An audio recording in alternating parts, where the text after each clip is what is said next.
వరంగల్ జిల్లా చెన్నారావుపేట మండలం 16 చింతలతండ గ్రామంలో యూరియా టోకెన్ల అక్రమ వ్యవహారం తీవ్ర చర్చకు దారితీసింది.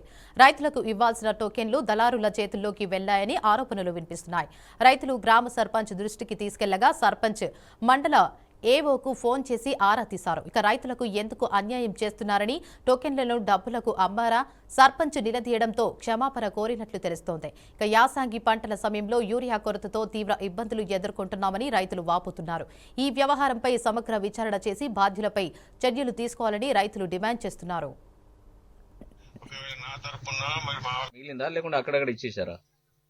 లేదన్నా, ఆ రోజు టోటల్ స్టాక్ జీరో చేసినాము. మనకు ఎక్కడ మనం అది చేయలేదు. ఓకే, ఇప్పుడు మేము ఏవో కదా మాట్లాడితే మిగిలిన టోకెన్ మొత్తం ఏవో ఇచ్చిన ఎవరు ఇచ్చారు నాకు తెలియదు. ఏవో కానీ దాని తర్వాత మళ్ళీ నెక్స్ట్ కంటిన్యూషన్ లో ఇచ్చేస్తాము. ఇది ఇంతటితో వదిలిపెట్టుది. ఒకవేళ నా తరపున మరి మా వాళ్ళ తరపున కానీ మిస్టేక్ అయితే అది దానికి నేనే జిమ్మాదారి అవుతా కాబట్టి పొరపాటు అది నాదే, నన్ను క్షమించండి. లేదు, మీరు ఇంత పెద్దలు ఒక మండల భాష ఇట్లా క్షమించాలని చెప్పి మమ్మల్ని అనకూడదు. నేను చాలా మీరు ఆ మాటలు పెద్ద పెద్ద మాటలు మాట్లాడదు. మేము చాలా చిన్నవాళ్ళం. మేము పెద్ద పెద్ద మాటలు మాట్లాడము. నాకు చిన్న పొరపాటును కూడా 2 చేతులు సంపాదిస్తాను చూడు, అది నాకు చాలా షేమ్ గా ఫీల్ అవుతా. నేను నాకు అంటే చూసినారు సార్, మీ దగ్గర వచ్చేసరికి మీరు ఎంత బాధపడుతున్నారు.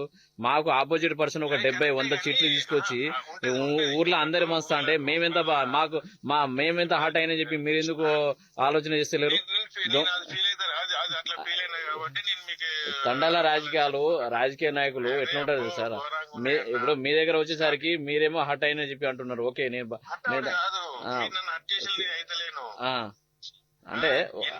అంటే సమస్య మీ దగ్గర వచ్చేసరికి మేము అనేసరికి 2 చేతులు సంపాదించేసరికి మీరు ఇంత ఫీల్ అవుతున్నారు. వాడెవడో అసలు అనాది వానికి అసలు సంబంధం లేని వ్యక్తి వచ్చి టుకొని తీసుకొని తండలు అందరు మస్తా అంటే మేమెంత ఫీల్ అవుతున్నాం. దానికి మాకు ఎదురుదాడి మాకెంత వస్తుందని చెప్పి మీరు ఎందుకు అనుకోలేదు? అక్కడ ఒక టోకన్ ఒక